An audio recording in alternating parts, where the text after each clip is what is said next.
Hello students. आज हम लोग डिस्कस करेंगे नॉन इन्वर्टिंग एम्पलीफायर। जैसा कि हम लोगों ने प्रीवियस लेक्चर में इन्वर्टिंग एम्पलीफायर देखा था, तो नॉन इन्वर्टिंग एम्पलीफायर में क्या होता है कि जो सिग्नल हमको एम्पलीफाई करना है, ठीक है। पहले हम नॉन इन्वर्टिंग एम्पलीफायर का सर्किट डायग्राम बनाते हैं। तो मान लीजिए ये है आपका ऑप एम्प, क्लियर। ये इसका इन्वर्टिंग इनपुट और ये नॉन इन्वर्टिंग इनपुट। तो अब इसमें क्या करते हैं कि जो सिग्नल हमें एम्पलीफाई करना है, ठीक है, वो हम ये नॉन इन्वर्टिंग इनपुट पे हम यहाँ पे अप्लाई करेंगे, ठीक है। और इन्वर्टिंग इनपुट से एक फीडबैक रजिस्टर कनेक्ट होगा आउटपुट में, ये हो गया RF। और ये एक रेजिस्टेंस के थ्रू इसको हम अर्थ कर देंगे, ये हो गया R1, ठीक है। ये आपका नॉन इन्वर्टिंग एम्पलीफायर का सर्किट डायग्राम बन गया। अब इसमें हम क्या करेंगे कि इसमें यहाँ पे हम आउटपुट लेते हैं V0, ठीक। तो नॉन इन्वर्टिंग एम्पलीफायर में क्या होता है कि जो इनपुट सिग्नल है, मान लीजिए हमारा से इनपुट सिग्नल है ये, ठीक है। इनपुट वोल्टेज मान लीजिए Vs है ये, ठीक। और जो आउटपुट वोल्टेज आएगा हमारा, वो इनपुट वोल्टेज के साथ ही सेम फेज में आएगा, ठीक है। यानी ये इन्वर्टिंग के केस में क्या था कि 180 डिग्री आउट ऑफ फेज थे। यहाँ पे जो आउटपुट वोल्टेज है V0, वो जो इनपुट वोल्टेज है उसके साथ सेम फेज में होगा, ठीक। तो इसमें क्या होता है कि जो सिग्नल हमको एम्पलीफाई कर रहा है ये Vs, वो हम नॉन इन्वर्टिंग टर्मिनल में कनेक्ट करते हैं। उसके बाद जैसा कि हमें पता है कि इसके अंदर जो करंट जाएगी ये I2, वो कितनी होगी, वो हो जाएगी 0, ठीक। और इधर जो करंट एंटर करेगी I1, ये कितनी होगी, ये भी 0 होगी, ठीक है, क्योंकि इनपुट रेजिस्टेंस बहुत हाई होता है ऑप एम्प का, क्लियर। और ये RF के थ्रू, ये जैसे जो फीडबैक रजिस्टर लगा हुआ है RF, ये है, दिस इज फीडबैक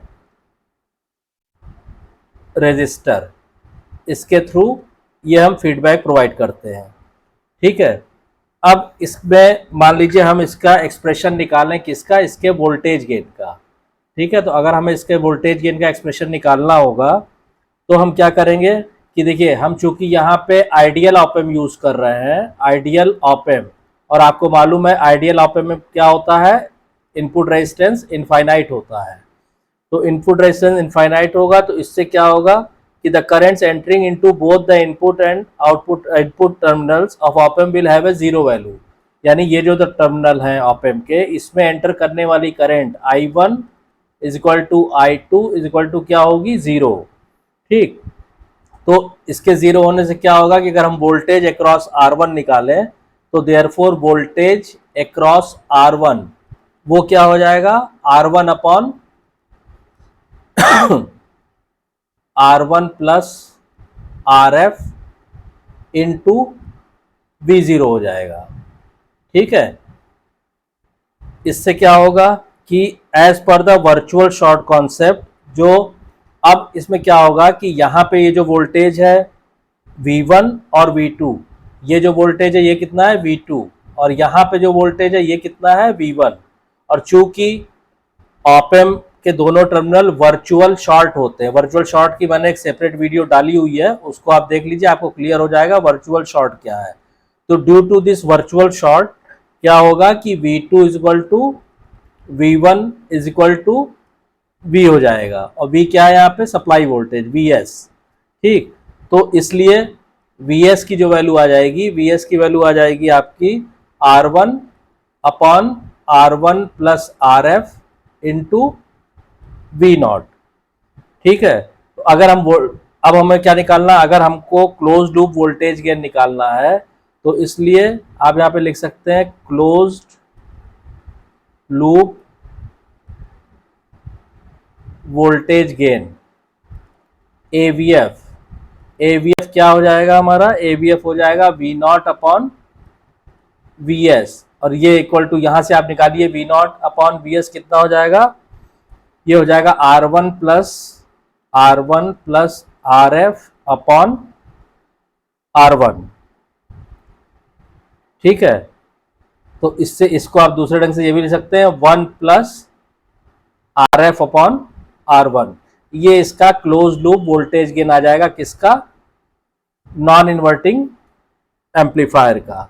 और V नॉट अगर आप कैलकुलेट करेंगे तो V नॉट क्या होता है, हमें मालूम है कि V नॉट बराबर होता है AVF इंटू VS। ठीक है, तो ये V नॉट की एक्सप्रेशन हो जाएगी। तो जो नॉन इन्वर्टिंग एम्पलीफायर है उसका सर्किट डायग्राम, उसकी इनपुट आउटपुट वेवफॉर्म और उसका एक्सप्रेशन, वो इस तरह आप डिराइव कर सकते हैं। अब इसमें जो कुछ फीचर्स आते हैं जब हम AVF को कैलकुलेट करते हैं, तो सिंपली आप ये लिख सकते हैं कि conclusion from the expression of AVF। तो AVF का जो एक्सप्रेशन आया है हमारा, AVF का एक्सप्रेशन क्या आया है, AVF इक्वल टू हमारा आया है 1 प्लस RF अपॉन R1। तो ये एक्सप्रेशन आया है। तो इससे क्या चीज निकल के आती है, इससे पहली चीज तो देखिए ये निकल के आती है कि पॉजिटिव साइन है, इसका मतलब भाई यहाँ पे ये क्या है, ये पॉजिटिव साइन है ना, और जबकि हम इन्वर्टिंग में हमने क्या देखा था, माइनस RF अपॉन R1 मतलब निगेटिव साइन आ रहा था, और यहाँ पे क्या है, ये पॉजिटिव साइन है। तो पॉजिटिव साइन से ये पता चलता है कि this indicates that input and output are in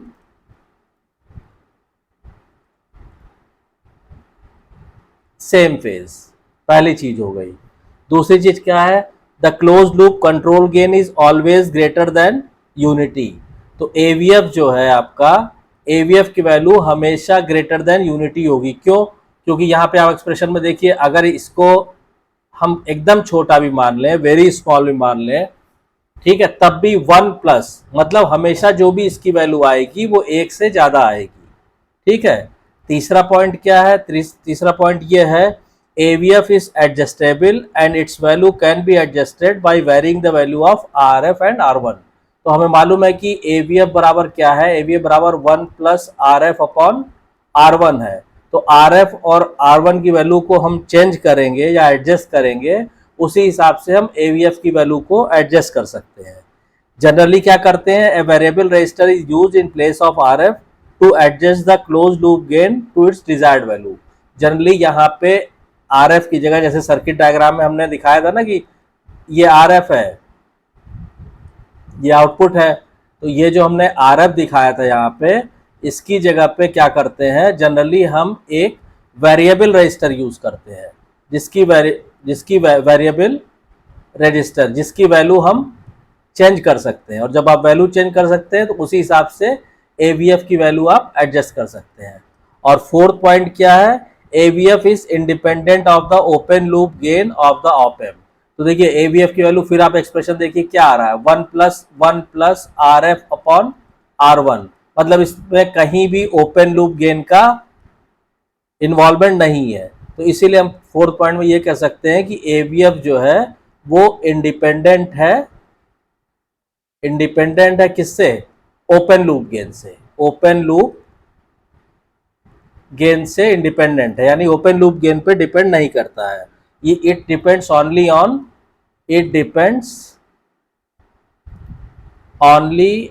on the value of RF and R1। केवल RF और R1 की वैल्यू पे AVF की वैल्यू डिपेंड करती है।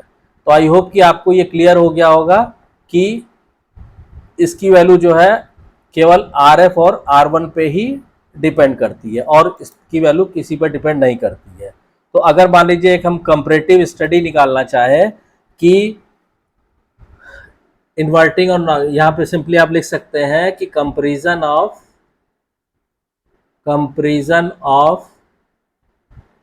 Inverting and non inverting amplifier. अगर आप इसकी एक कंपैरेटिव स्टडी करना चाहें तो आप ऐसे कर सकते हैं। मान लीजिए सीरियल नंबर 1 में सबसे पहले आपने क्या डिस्कस किया, वोल्टेज गेन। वोल्टेज गेन, तो यहाँ पे हम लिखते हैं इन्वर्टिंग एम्पलीफायर और यहाँ हम लिखते हैं नॉन इन्वर्टिंग एम्पलीफायर।